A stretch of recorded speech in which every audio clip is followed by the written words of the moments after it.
Kumusta po ang bawat isa sa inyo? Anumang oras niyo ito pinapanood, pinapakinggan, ang aking pong pagbati, isang mapagpalang araw sa inyong lahat. Tayo po ay nasa part 6 na ng Restoration Movement 201, Stone Campbell Movement.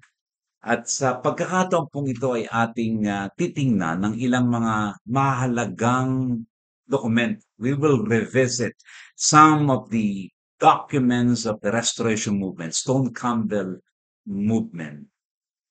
At tingnan po natin ang ilang principles and applications ng kanilang mga sinulat na mga documents because these are important documents that we will continue to see and apply hindi po lang para sa kapanahunan nila, kundi hanggang sa ating kapanahunan ngayon.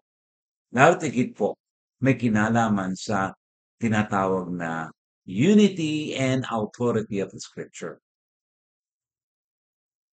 Isa po sa sinulat ng grupo po ni Barton W. Stone ng kanyang mga kasamang mga tagapangaral ay yung tinatawag na The Last Will and Testament of the Springfield Presbytery. Ayon po kay James North, The Last Will and Testament of the Springfield Presbytery ay may tatlong bagay na hina-highlight o binibigyang diin. Una po, Christian unity. Ito po ang isa sa binibigyang diin, binibigyang pansin ng The Last Will and Testament of the Springfield Presbytery. Pangalawa, yung exclusive biblical authority.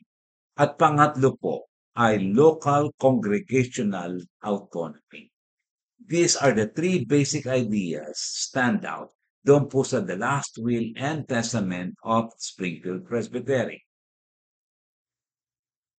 Maipaalala ko lang po sa inyo kung bakit nagkaroon po ng Springfield Presbytery.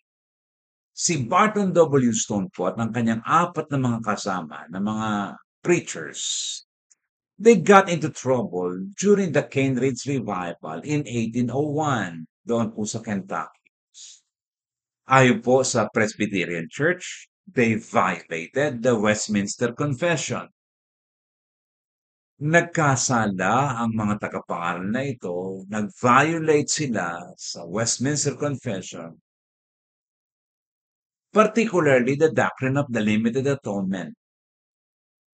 Kasi po, ang mga revivalist na ito during the Cambridge Revival ay sinasabi at nangungusap na ang isang makasalanan ay may kakayanang maniwala sa Ebanghelyo sa anumang oras, sa anumang panahon at hindi na kinakailangang maghintay ng tinatawag na conversion experience.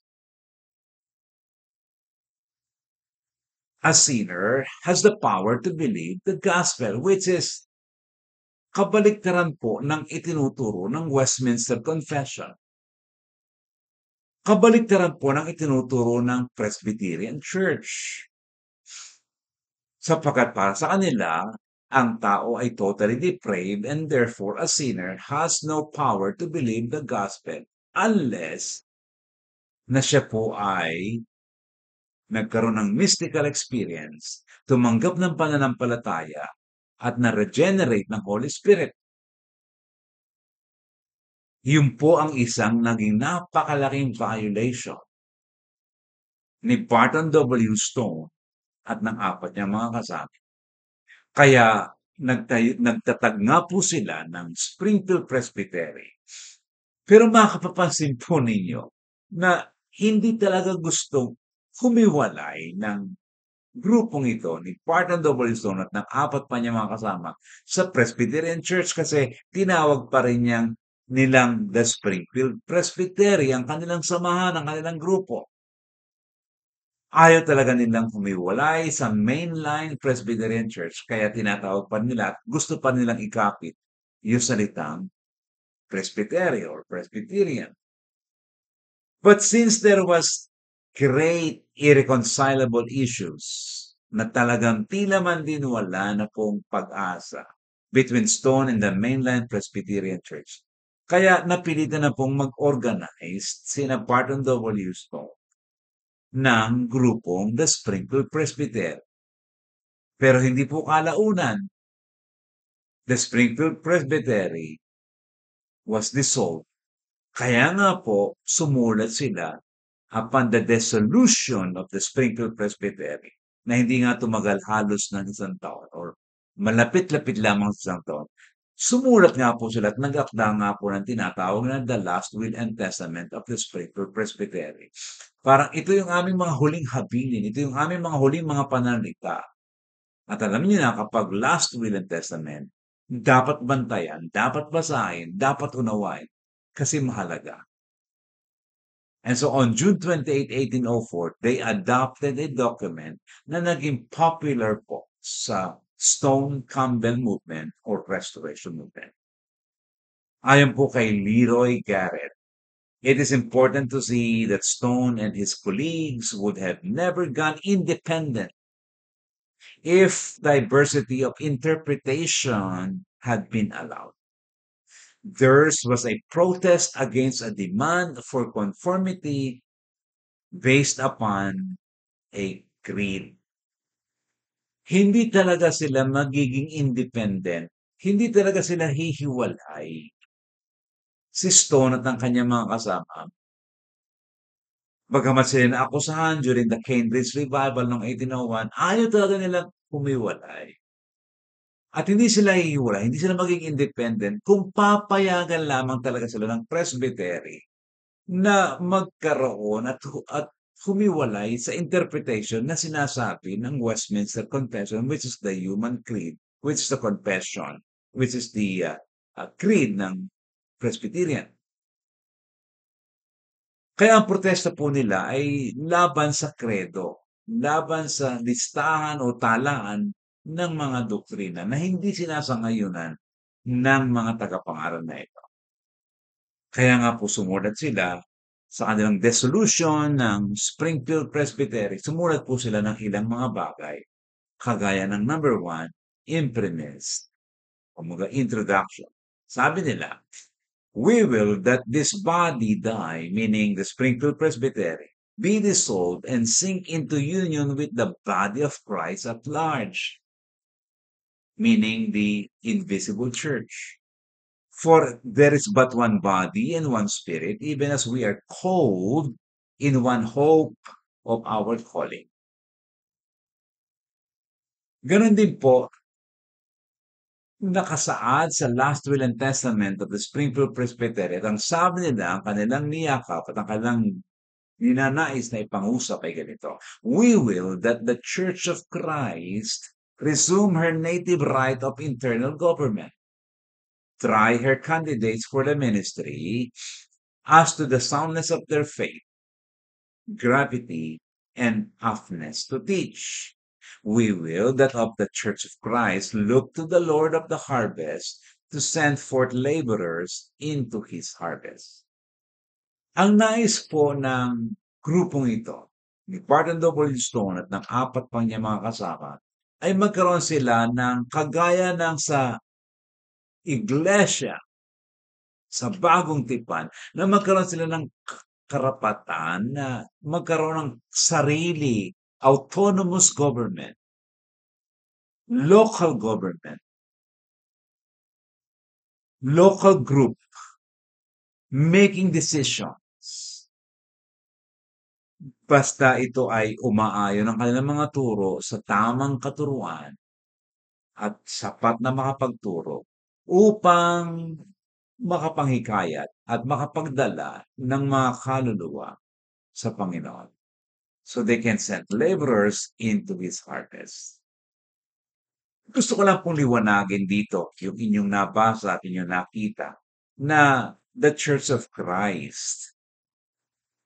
Nung sulatin po ito ng 5 preachers, at isa nga po doon si Barton W. Stone, ay hindi po nila tinutukoy mismo dito yung Church of Christ na ating nakikitang pangalan sa kasalukuyan. Hindi po ito yung nagsimula na yung pangalan ng Church of Christ dito po sa panahon ni Barton W. Stone nung makita po niyo ito dito sa The Last Will and Testament of the Springfield Presbytery. That is why you will notice po, And please notice how it was written. It was a common noun instead of a proper noun. Because they were not referring po. Hindi sila tumutukoy dito sa Church of Christ na kanilang sinulat. Doon po sa pangalan na ating kilala at naunawaan ngayon. Kundi it was a common noun, pangkalahatan na katawagan sa mga sumusunod kay Kristo. That is why it was not capitalized. And historically and chronologically speaking, the proper noun, yung pong tinutukoy mismo, the proper noun, pang-isahan na tinutukoy was not yet being used or in their mind. Wala pa po sa isip nila ang proper noun nung sulatin po nila ang The Last Will and Testament. Just to make this thing clear po. Historically speaking and chronologically speaking, hindi pa po proper noun. At makikita po nyo na ganito talaga ang kanilang inilagay. Because they were referring to the invisible church. Isa pa po sa item na isinulat nila ay ganito. Sa Last Will and Testament of the Springfield Presbytery. We will that each particular church, as a body, actuated by the same Spirit, choose her own preacher and support him by a free will offering. Na parang sinasabi, tinutukoy ng grupong ito that it is the local church responsibility to support their ministers. That it is the local church responsibility to support their preachers financially. Mula po sa kanilang free will offering, dapat may financial assistance ang mga ministers or preachers of the Gospels. Those who work in the church. Sinabi rin po ng Last Will and Testament of the Springfield Presbytery, another item that they included. They said, we will that the people henceforth take the Bible as the only sure guide to heaven. And as many as are offended with other books, which stand in competition with it, may cast them into the fire if they choose. For it is better to enter into life having one book than having many to be cast into hell. Napaka bigat po ng kanilang sinabi dito na hindi dapat magkaroon ng katabi, kasama na aklat ang Biblia. Kundi dapat Biblia lamang. The Bible is the only sure guide to heaven. At hindi dapat magkaroon ng other books that would stand in competition with the Bible. At ang sabi nga niya, kung meron pa kayong ibang aklat, ay alisin nyo na yan sapagkat mas mabuting pumasok sa buhay ng iisang aklat kaysa ikaw ay mabulit sa impyerno ng maraming authority other than the Bible. Kaya nga po dito natin naaalala muli yung ating inaawit. Walang ibang batayan liban sa kasulatan. Walang ibang kredo liban kay Hesukristo. Walang ngalan o ibang ngalan liban sa Kristiyano lamang. Sabi nga po ni James De Forest Merch sa kanyang aklat, Christians only. The Last Will and Testament in its published form included an address which reiterated the opposition of the witnesses to church sessions, presbyteries, synods, general assemblies, etc. As without precedent or example in the New Testament, and closed with an appeal for the unity of all believers. We heartily unite with our Christian brethren of every name in thanksgiving to God for the display of His goodness in the glorious work He is carrying on in our Western country. Ipinakikita po ng Last Will and Testament na walang ibang batayan kundi ang nararapat lamang na paging batayan ay ang Biblia, particularly ang Bagong Tipan. At yun ang nais nila na magkaisa ang lahat ng mga Kristiyano upang ibandila lamang ang katuruan ng Bagong Tipan. That was the aim of the Last Will and Testament po na sinulat ni Barton W. Stone at ng kanyang mga kasama. Sabi pa rin po ni James de Forest Murch, it was agreed that the name Christian be adopted to the exclusion of all sectarian names for the church. The name Christian be adopted to the exclusion of all sectarian names for the church. Kaya nga po, well, hindi na tayo Springfield Presbytery. We are dissolving the Springfield Presbytery. We will just call ourselves, our group, Christians. Christians. And we will adopt this name at ating aalisin ang mga sectarian names, kundi we will be known as Christians and Christians only, but not the only Christians. Now, let history be true.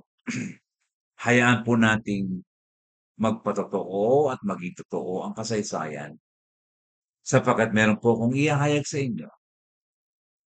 In 1811, out of the 5 preachers na sumulat po or umakda at nagpahayag ng Last Will and Testament of the Springfield Presbytery, yung pong 5 humiwalay at nagkaproblema po, hindi humiwalay, napaalis at nagkaproblema po sa Presbyterian Church. Out of the 5 preachers, only Barton W. Stone left. Siya lang po yung nanatili. Bakit po? Anong nangyari sa 4? Well, two of them out of 5 po, they joined the Shakers nung pong panahon na yon. Yung pong other 2 returned to the Presbyterian Church. Kaya matapos po silang magsama-sama, isa lamang po talaga ang nanatili na talagang nanindigan na, well, I just wanted to be called Christians. Walang iba kundi si Barton W. Stone. At siya po lamang ang nagpatuloy doon sa adhikain na papagkaisahin ang lahat sa isang iglesia. Yung kanyang 4 na mga kasama, yung iba nagpunta sa Shakers, isang religious groups, yung 2 bumalik sa Presbyterian Church. Kaya dito po natin makikita that Barton W. Stone was credited to this saying, let Christian unity be our polar star. Kapag po sinabi natin polar star, it is aligned with the axis of rotation. It is aligned with the axis of rotation. It is a bright star in the northern section of the world. Yung po yung polar star. At yung polar star po, it symbolizes guidance, hope, and constancy. And Barton W. Stone said, let Christian unity be our axis of rotation. Let it be our bright star in the northern section. Yan ang maging simbolo ng ating guidance, hope, and constancy. At makikita po ninyo na sa paghihiwalay nga po na disciples na aking ipinakita ng mga nakaraan, disciples and Church of Christ na instrumental, ay tila man din ang binigyang diin po talaga ni Barton W. Stone ay yung Christian unity. Kaya gustong-gusto po siya ng tinatawag nating mga disciples of Christ sa mga panahong ito because of his emphasis on Christian unity. He actually preached on 4 different kinds of union during his time. At baka po merong nagnanais na makita at maunawaan at matulad at magaya yung 4 different kinds of union na ipinreach po, ipinangaral ni Barton W. Stone. Ang una po niyang pinakilala is the book union, which is the authority of the Bible. Magkaisa tayo sa authority ng Bible, book union. Pangalawa po na klase ng union na kanyang ipinreach is the head union, Jesus as the supreme head. Wala tayong ibang credo liban kay Jesucristo. Water union, baptism in Jesus unites all believers in Him. And the fourth kind of union na kanyang ipinangaral at itinuro, fire union, the presence of the Holy Spirit in the life of the believers as proof or seal of being Jesus's followers. Kaya makikita po ninyo na talagang binigyang diin po ng the last will and testament of the Springfield Presbytery when it was time to be dissolved na magkaroon po ng Christian unity ang mga Kristiyano, ang lahat ng mga mananampalataya, lahat ng mga tagasunod kay Jesus. Biblical authority. And pangatlo po ay ang local autonomy, local church autonomy. Yung po ang hinighlight, kagaya nga po ng ating nasabi kanina, hinighlight po ng the last will and testament. At ito po ang ating mauunawaan at mababasa at matututunan kay Barton W. Stone. May isa pa pong document na naging napakahalaga po sa Restoration Movement, Stone Campbell Movement. Mataas po nating makita yung kay Barton W. Stone at sa kanyang mga kasama, The Last Will and Testament of the Springfield Presbytery. Atin po namang sisilipin ngayon yung the Declaration and Address po na sinulat ni Thomas Campbell nung sila po ay nag-organize ng the Christian Association of Washington. Ito pong aking babanggitin na Declaration and Address sa inyo, mga kamag-aral, ay ito po ay galing kay James de Forest Merch sa kanyang book na Christians Only.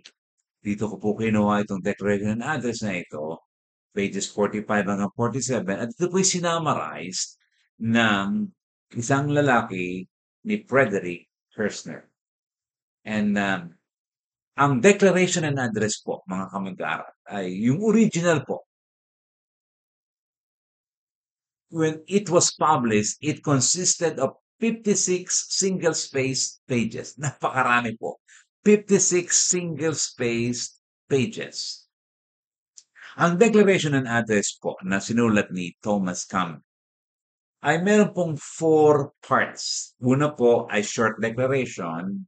Nakalagay po doon sa declaration an introduction concerning the purpose of the Christian Association of Washington. Bakit ba nagkaroon ng Christian Association of Washington? So doon po niya inilahad ano ba ang layunin ng Christian Association of Washington. Hindi lamang po declaration, kundi meron ding address, and the address spoke on the evils of a divided church and introduced the principles for the unity of the church. Ipinahayag po dito sa address na ito yung kasamaan ng isang iglesia na magkakahiwalay at nagtutunggali at naglalabanan at nagkakampi-kampi. At itinuro po din ng the address na ito na sinulat po ng nilalaman ng the address na ito, yung paano ba ang prinsipyo ng pagkakaisa ng iglesia. Pangatlo po na bahagi ng Declaration and Address is the appendix na kung saan po ay sinagot nila at ni Thomas Campbell mismo yung mga possible criticism sa declaration and address. In-anticipate po nila yung mga criticism, sinagot na po agad nila. And pang-apat po na bahagi ng declaration and address is the postscript. Yung postscript po ay naglalaman ng ilang mga hakbang kung paano mai-apply, kung paano mapapractice ang prinsipyo ng church unity. At doon po niya sinulat at inilagay sa tinatawag na postscript. So kumpleto po ito, may declaration, may introduction concerning the purpose of the Christian Association of Washington, may address, meaning in-address niya, sinagmit niya sa body ang problema ng divided church at kung paano magkakaisa ang church. Sinagot din niya sa true appendix yung possible criticism at sa postscript anong ating aplikasyon matapos nating marinig ang mahalagang bagay na ito. Sabi po ni James de Forest Merch, kanyang sinabi sinulat, "It is clear from this and other passages in the address that Mr. Campbell had no desire to set up a new denomination. He regarded his friends in the churches as Christians." Again, atin pong pinaulit-ulit na wala po talagang pagnanais, walang tangka si Mr. Campbell na mag-set up ng isang bagong denomination in contrast or kalaban ng mga existing churches ng mga panahon na yun. Sabi rin po ni James North, if more people followed Campbell's insights today, dito po sa Declaration and Address, most troubles among churches will disappear. Marami sanang mga pagkakahiwa-hiwalay at pagkakampi-kampi ang mawawala kung sinusunod lamang ang mga insights na ito ni Thomas Campbell sa Declaration and Address. Kaya ngayon po ay ating tingnan ano ba ang binabanggit, ano ba ang nilalaman ng Declaration and Address na ito. Una po na binanggit po sa Declaration and Address na ito, that the Church of Christ is essentially, intentionally, and constitutionally one. Ito po ang una sa declaration sa address na binanggit po at sinulat ni Thomas Campbell, that the Church of Christ is essentially, intentionally, and constitutionally one. Sabi po ni Leroy Garrett ay ganito, it should be noted that when Campbell penned these lines, he did not yet have a congregation of his own. Wala pa. And yet he spoke of the church as a reality upon earth. At again, kagaya po ng nabanggit ko sa nakaraan concerning Barton W. Stone na sila po ay gumamit din ng Church of Christ. That was the invisible church and not referring to a particular name of a church. Ganon din po dito. Ito po ay common noun. Hindi po ito tinatawag nating proper noun na kalimitang ginagamit ngayon, kundi common noun, pangkalahatang katawagan sa iglesia. At hindi po partikular na pangalan ng isang grupo o ng isang iglesia. Maging maliwanag po sana yon. Sapagkat, again historically and chronologically, wala pa po sa radar at sa isip noon ni na Barton W. Stone at ni ngayon sa Declaration and Address ni Thomas Campbell yung pong pangalan ng church na yon. This was referring to the invisible church or pangkalahatang katawagan ng iglesia. General. Pangalawa po sa address na sinulat po ni Thomas Campbell, that although this unity presupposes and permits the existence of separate congregations or societies, there should be perfect harmony and unity of spirit among all of them. Unity presupposes and permits the existence of separate congregations or society. Puwedeng magkaroon ng kongregasyon, puwedeng magkaroon ng iba't ibang samahan, puwedeng magkaroon ng ibang mga societies, grupo dito, grupo diyan, pero dapat may perfect harmony pa rin. Bagamat mayroong grupo diyan, may asosasyon diyan, there should be perfect harmony, there should be unity of spirit among all of them at hindi magkakalaban, magkakatunggali, hindi nagpapaligsahan sa isa't isa. Pangatlo sa address po na binigyan ni Thomas Campbell ng diin, that the Bible is the only rule of faith and practice for Christians.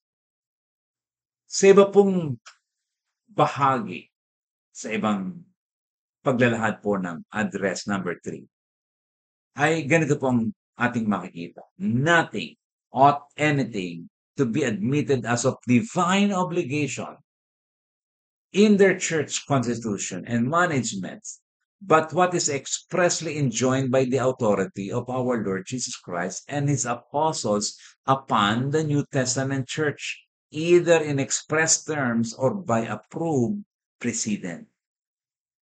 Ang sinasabi po dito ni Thomas Campbell sa pangatlo, hindi dapat magkaroon ng pananagutan ng sino na para bang utos ng Diyos, na para bang it is a divine obligation sa isang iglesia,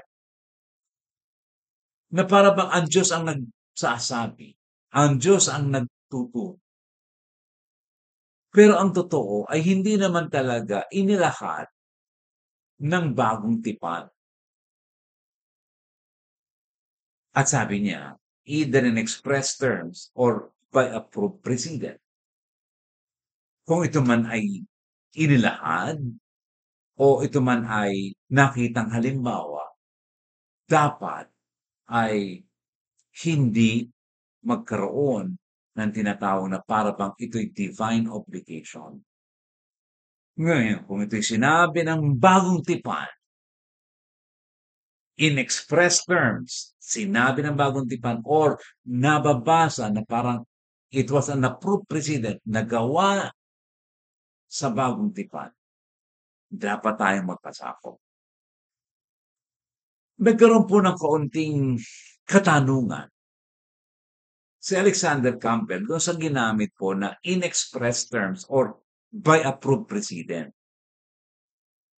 Nang mabasa po ni Alexander Campbell itong pangatlong ito, when he read this part of the address, he questioned this part when he studied the documents because an approved precedent was mentioned or an example ay nabanggit dito. Halimbawa, nabanggit ang ganito, dapat paniwalaan din. Approved precedent, nakita mo sa New Testament, dapat gawin. Bakit po nagkaroon ng katanungan sa Alexander Campbell? Dito po sa address number 3. And let me explain bakit po.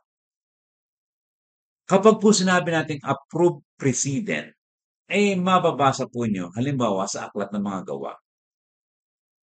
Para po sa kabatiran lahat, kapag sinabing approved precedent, kapag mababasa sa pahina ng Biblia, dapat nang gawin. Yun po ang ibig sabihin ng approved precedent. Mababasa natin sa Aklat ng Mga Gawa, di dapat ginagawa. Yun po yung tinatawag na approved precedent. Example, noong pong panahon na kinakailangang mapalitan na si Judas Iscariot with another eyewitness, another apostle, ang ginawa po sa Acts chapter 1, they cast lots. It is an approved precedent. Makikita po niyo sa Acts chapter 1 na nagkaroon ng casting of lots. Ang tanong po ay ito, because it was an approved precedent, nangyari, it was an example in the New Testament.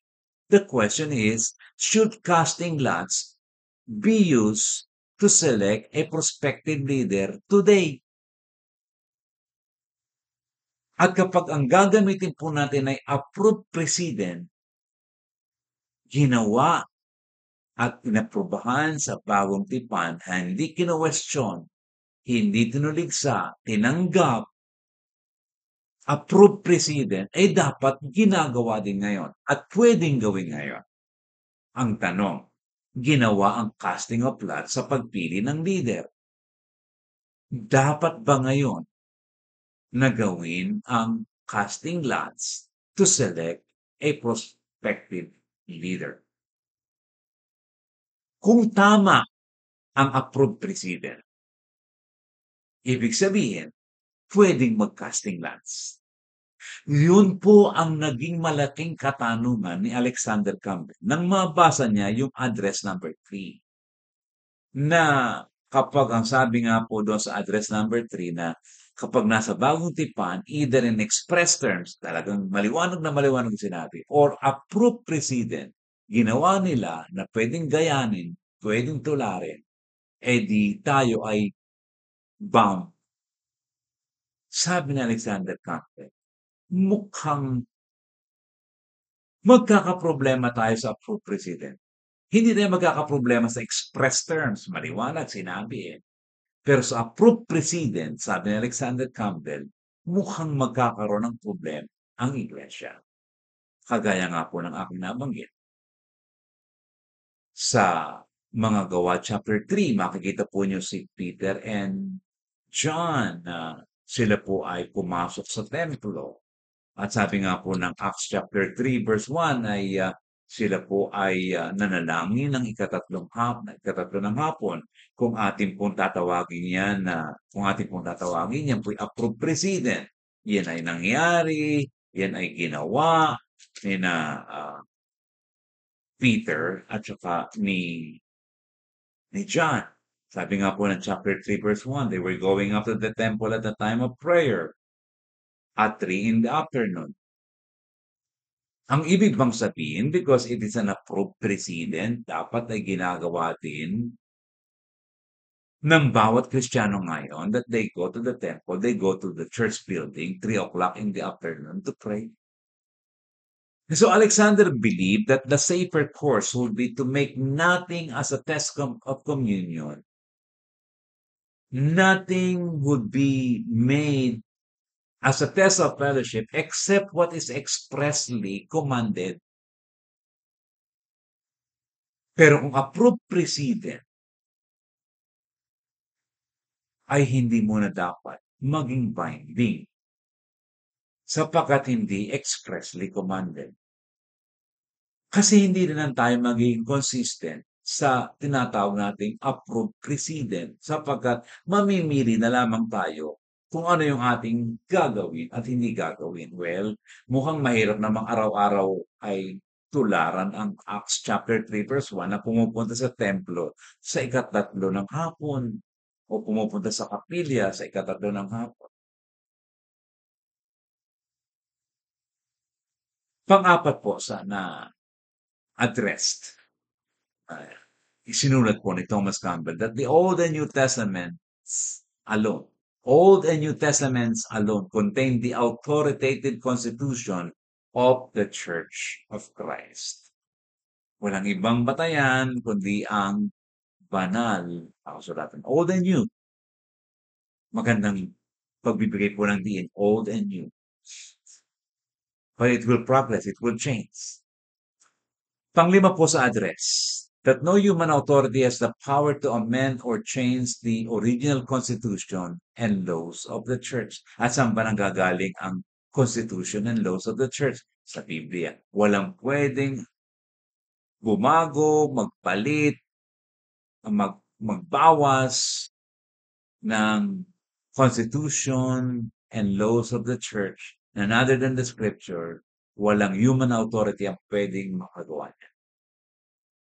Pang-anim, that inferences and deductions from the scriptures, however valuable, cannot be made binding upon the consciences of Christians.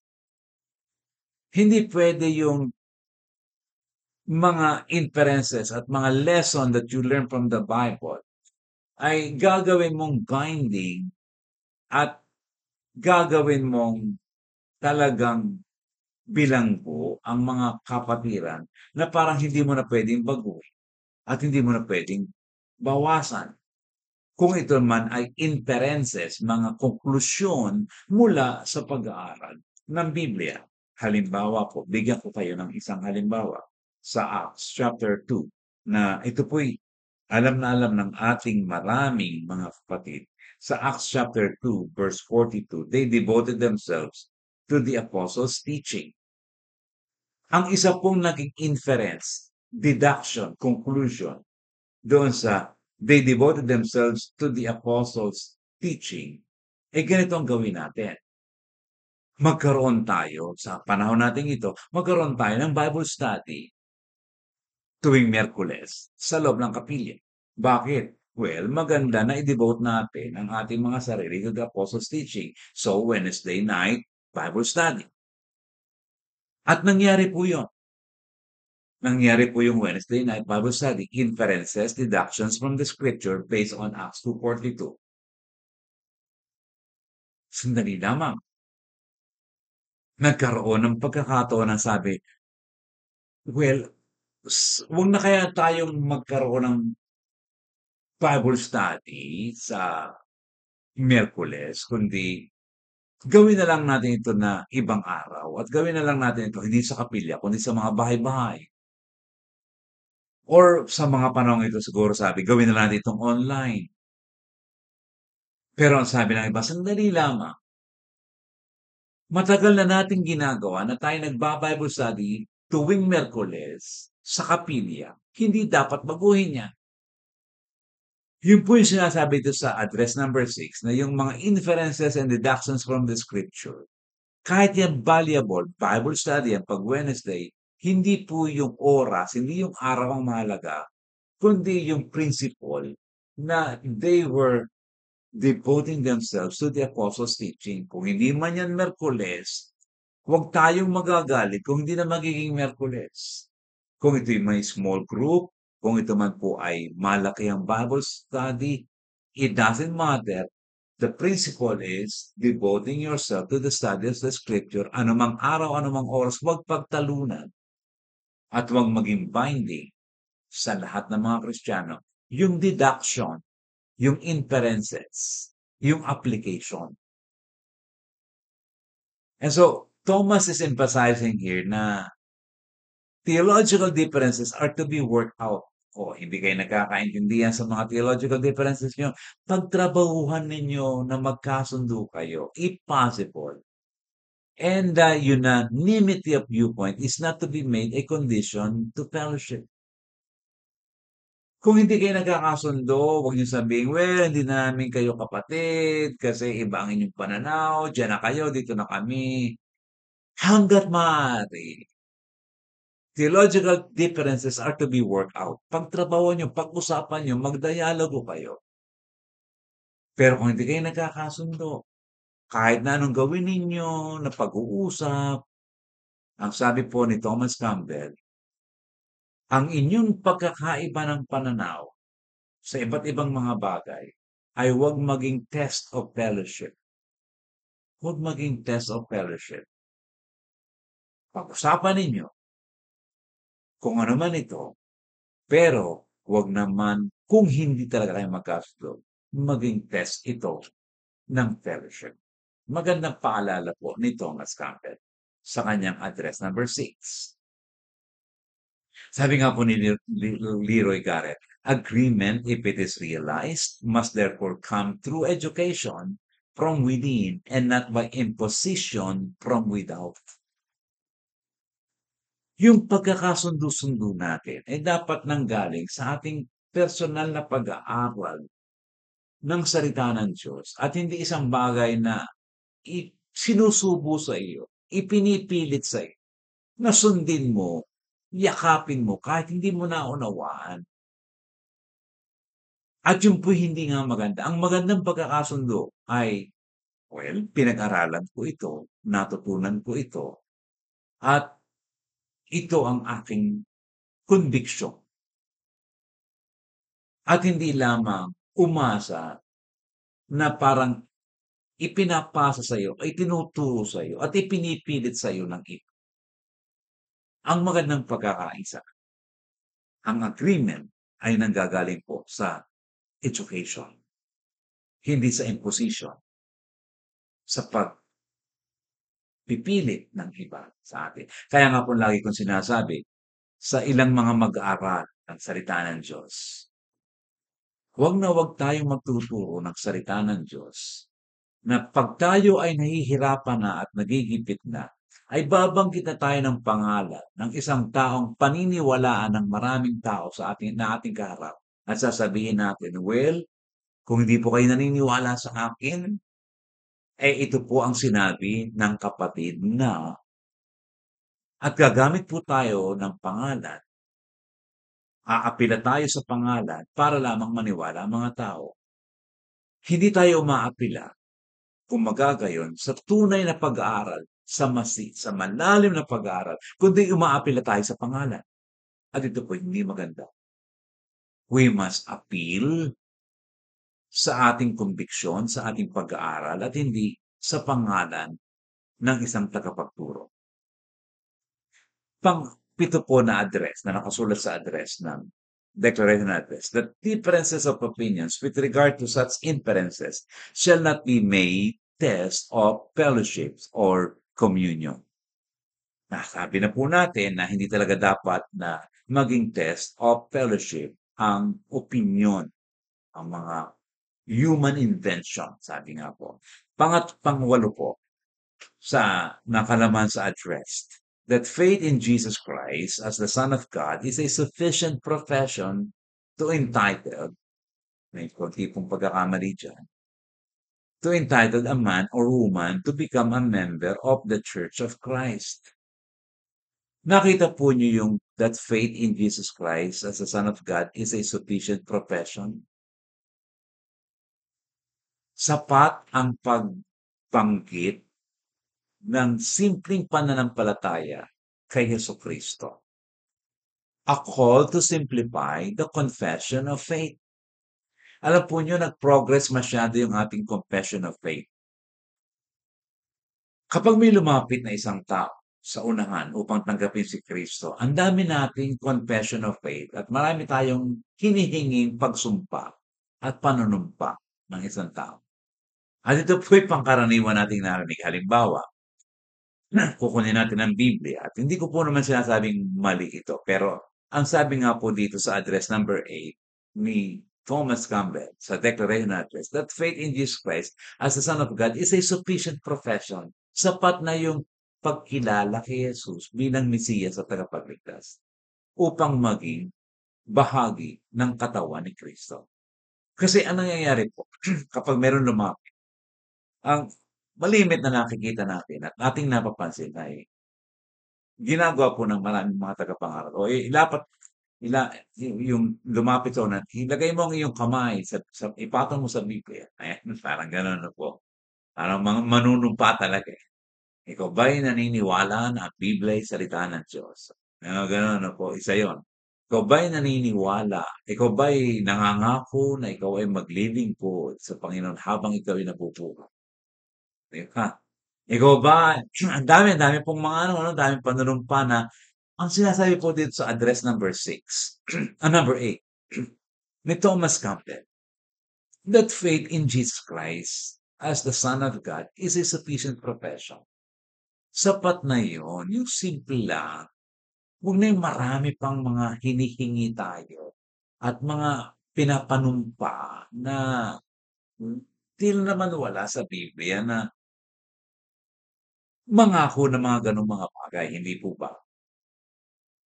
Matthew 16:16, ito lamang po ang hinihinging simple profession of faith. Matthew 16:16, "You are the Christ, the Son of the living God." Ikaw ba'y naniniwala na si Kristo ang anak ng Diyos na buhay? That is a simple confession of faith na binibigyan din po dito sa address number 8 ni Thomas Campbell. Address number 9, that all who have made such a profession that Jesus the Christ, the Son of the living God, and who manifest their sincerity by their conduct, should love each other as brethren and as members of the same body and joint heirs of the same inheritance. Dapat kung tayo mga magkakapatid at sincero tayo, matapat tayo na nag-profess ng ating pananampalataya kay Kristo, dapat nagmamahalan tayo sa isa't isa bilang magkakapatid. Pang-sampu, sa address, that division among Christians is anti-Christian, anti-scriptural, unnatural, and to be abhorred. Napakaliwanag po kung ano ang kasamaan ng church division para kay Thomas Campbell. It is anti-Christian, kaya dapat nagmamahalan. It is anti-scripture. Laban sa Biblia ang church division. Makikita po niya sa 1 Corinthians.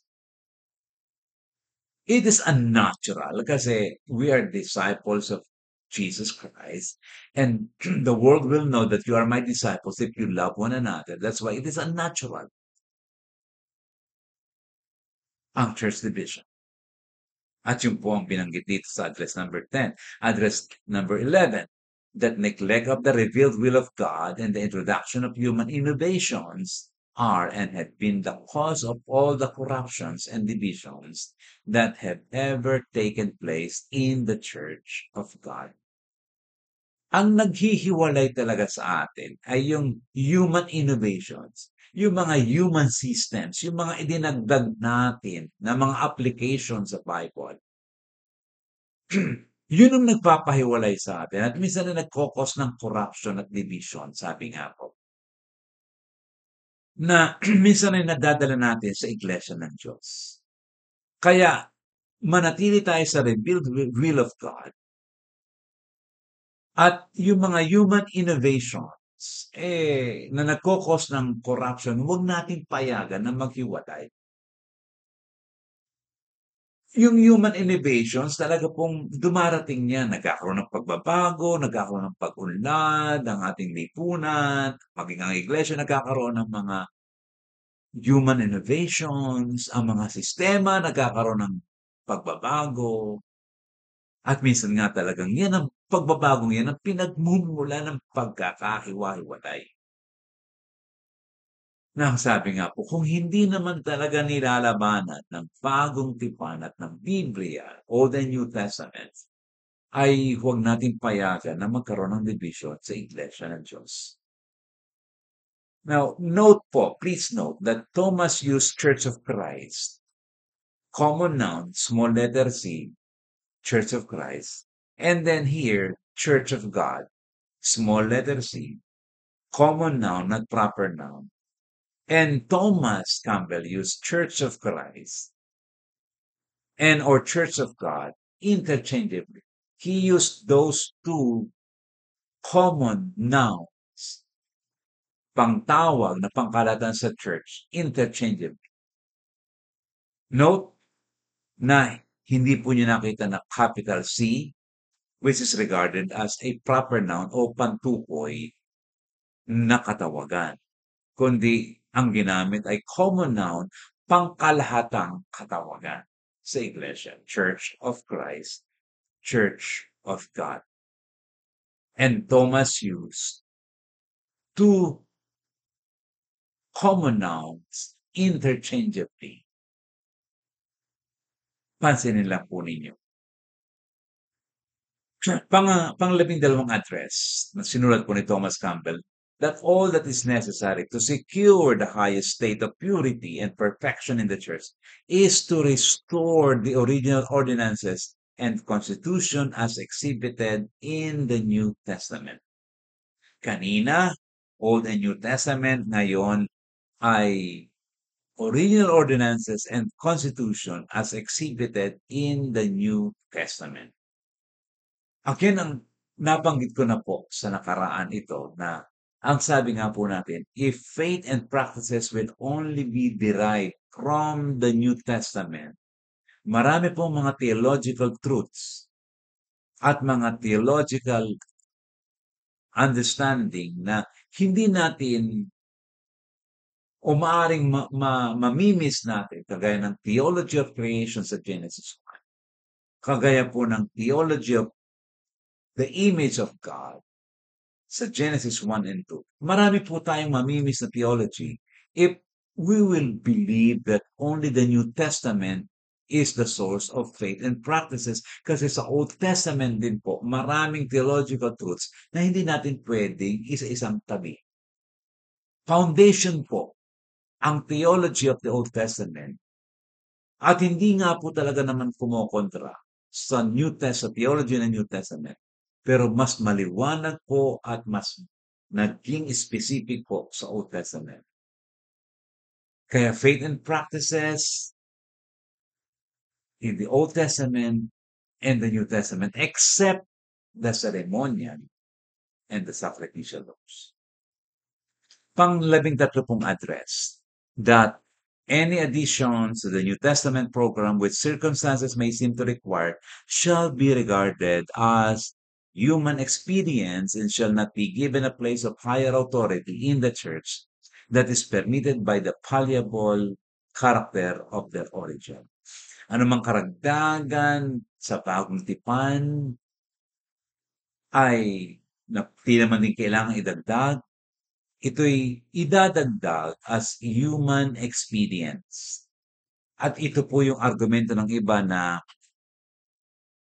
at sinasabi ng iba na dapat tayong gumagamit ng microphone sa church because that is human experience. Kailangan gumamit ng microphone kasi hindi ka marinig kung hindi ka gagamit ng microphone. Oo, wala ngang sinabi sa New Testament na gumamit ng microphone.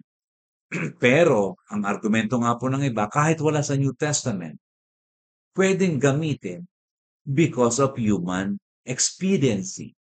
It's expediency. Ang dahilan, experience, kailangan eh. Kahit wala sa New Testament, kahit wala sa Bible, pwedeng gamitin sapagkat nakakatulong. Permitted. It should be permitted. Bagamat wala sa sinasabi o wala sa pahina ng Biblia. Yun po yung sinasabi dito. At ito po yung binabanggit ng iba na kaya sila gumagamit ng microphone, kaya sila gumagamit ng mga laptop, gumagamit ng lahat ng mga yan because of expediency. Expediency. Kailangan gamitin. Nangangailangan na kailangan magamit.